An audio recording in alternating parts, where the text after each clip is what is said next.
Welcome back everyone. Marvel ने finally black panther और fantastic four का official Avengers doomsday trailer HD version में online release कर दिया है। और अगर आपने ध्यान दिया हो तो मार्वल ने यूट्यूब पर एक सेपरेट लाइव काउंटडाउन क्लॉक का वीडियो भी डाला है जो अगले 11 महीने मूवी रिलीज होने तक चलता रहेगा। इसके अलावा रूसोस ने इंस्टाग्राम पर एक बेहद क्रिप्टिक मैसेज पोस्ट किया है जिसकी वजह से फैंस पूरी तरह से हाइप मोड में चले गए हैं। तो चलिए जल्दी से शुरू करते हैं। सबसे पहले बात करते हैं रूसोस ब्रदर्स के क्रिप्टिक मैसेज की। जब रूसोस ने ये ट्रेलर अपने ऑफिशियल इंस्टाग्राम पर पोस्ट किया तब उन्होंने लिखा, "What you've been watching the last 4 weeks are not teasers. They're stories. They're clues. Pay attention. Doomsday has begun." Naturally हर कोई ये सुनकर कंफ्यूज हो गया है, लेकिन इसका मतलब क्या है? तो मेरा पर्सनल इंटरप्रिटेशन ये है कि पिछले आए गए हर एक टीजर के सीन एक्चुअल मूवी में नहीं होंगे, ठीक वैसे ही जैसे इन्फिनिटी वॉर के ट्रेलर के साथ हुआ था। अब तक आए गए टीजर्स सिर्फ स्टेज सेट करने के लिए और मूवी के एंटिसिपेशन को बढ़ाने के लिए है।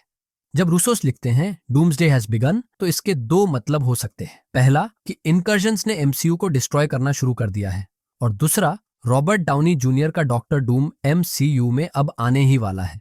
अब ट्रेलर के फुटेज की बात करें तो जैसा कि हमें पता है, फैंटास्टिक फोर अपने यूनिवर्स से अर्थ 616 पर थंडरबोल्ट्स पोस्ट क्रेडिट सीन के दौरान आते हैं। इसके बाद वो थंडरबोल्ट्स की मदद से वकंडा में शूरी को मिलने जाएंगे। अब ये पूरा सिनेरियो स्क्रीन पर कैसा प्ले आउट होता है ये देखना दिलचस्प होगा। अब आप कहोगे थंडरबोल्ट्स फैंटास्टिक फोर को शूरी के पास ही क्यों लेकर जाते हैं और वो इतनी इंपॉर्टेंट क्यों है? तो इसका जवाब सिंपल है, एमसीयू में शूरी दुनिया की स्मार्टेस्ट लोगों में से एक है। इसके अलावा शूरी स्पेस क्राइसिस को थंडरबोल्ट से बहुत पहले ट्रैक कर रही थी और वो इनकर्जन्स को भी लंबे समय से ऑब्जर्व कर रही है। इसीलिए फैंटास्टिक फोर शूरी की मदद लेने जाते हैं। अब इंटरेस्टिंग बात यह है कि मार्वल कॉमिक्स में टी चाला पहली बार फैंटास्टिक फोर कॉमिक में इंट्रोड्यूस हुआ था, और अगर एक्टर चैडविक बोसमैन जीवित होते तो शायद वही इस ट्रेलर में शूरी की जगह डिजर्ट में मीटिंग कर रहे होते, और फिर शायद ये मोमेंट कॉमिक एक्यूरेट बनता। अब बैकग्राउंड स्कोर की बात करें तो ट्रेलर में म्यूजिक कंपोजर एलन सिल्वेस्ट्री का एवेंजर्स पियानो थीम, वकांडा का म्यूजिक और थोड़ा फैंटास्टिक फोर वाला स्कोर सुनाई देता है। म्यूजिक का टोन थोड़ा डार्क और सीरियस लगता है। टीजर के अगले शॉट में हमें तलोकन का एक टेम्पल डेजर्ट में नजर आता है। अब गौर करने वाली बात यह है कि नमोर पहले ही प्रिडिक्ट कर चुका था कि शूरी उसकी मदद मांगेगी, और देखा जाए तो नेमोर का असली प्लान सरफेस वर्ल्ड को डिस्ट्रॉय करना था। लेकिन अब इनकर्शंस की वजह से सिचुएशन कहीं ज्यादा डेंजरस हो चुकी है। इस शॉट में नमोर का suit time runs out comic जैसा लग रहा है। उस कॉमिक्स में जब इल्यूमिनेटी गिव अप करते हैं तो नेमोर ऑल्टरनेट अर्थ को डिस्ट्रॉय करने के लिए कबाल नाम की एक नई टीम बनता है जिसमें Thanos, Maximus, Corvus Glaive, Proxima Midnight, Terrax और ब्लैक स्वान्स होते हैं। क्योंकि जब इनकर्जन्स होते हैं तब दो यूनिवर्स के अर्थ आपस में टकराते हैं, और फिर खुद के अर्थ को दूसरे यूनिवर्स के अर्थ से बचाने का एक ही तरीका होता है, वो है दूसरे अर्थ को तबाह करना। तो सवाल है, क्या एमएसयू में भी सीक्रेट वॉर्स कॉमिक्स की तरह नमोर डूम का साथ देगा?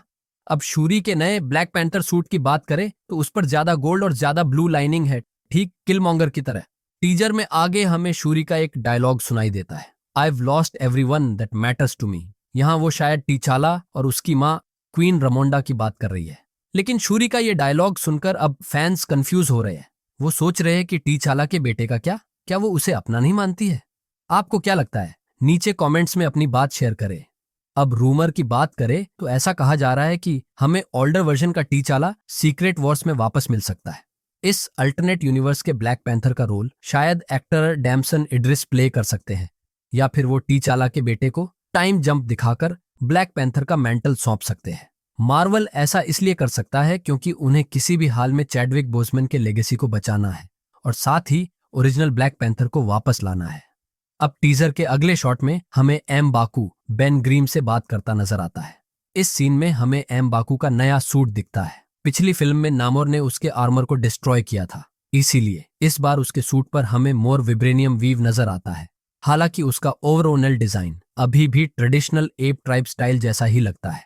अब पूरे टीजर के सीरियस टोन के बाद हमें फाइनली बेन ग्रिम का फनी और ऑकवर्ड इंट्रो सीन दिखता है, जहां वो खुद का इंट्रोडक्शन एम बाकू को देता है। ये सीन कुछ हद तक इन्फिनिटी वॉर के डॉक्टर स्ट्रेंज और स्पाइडरमैन के बीच हुए मीट एंड ग्रीट की याद दिलाता है। टीजर के फाइनल शॉट में हमें शूरी नॉड करती हुई वाकंडा फॉरएवर का सैल्यूट मरते हुए नजर आती है। इस शॉट को देखकर लगता है कि थंडरबोल्ट्स, फैंटास्टिक फोर, वकंदान्स और तलोकान्स के बीच अलायंस ऑलरेडी बन चुका है। और फिर हमेशा की तरह टीजर के एंड में एक टेक्स्ट लिखा आता है। इस बार वो था Wakandans and Fantastic Four will return in Avengers Doomsday, cut to countdown clock, और फिर टीजर खत्म हो जाता है। अब आपको ये टीजर देखकर कैसा लगा, नीचे कमेंट्स में बताइए।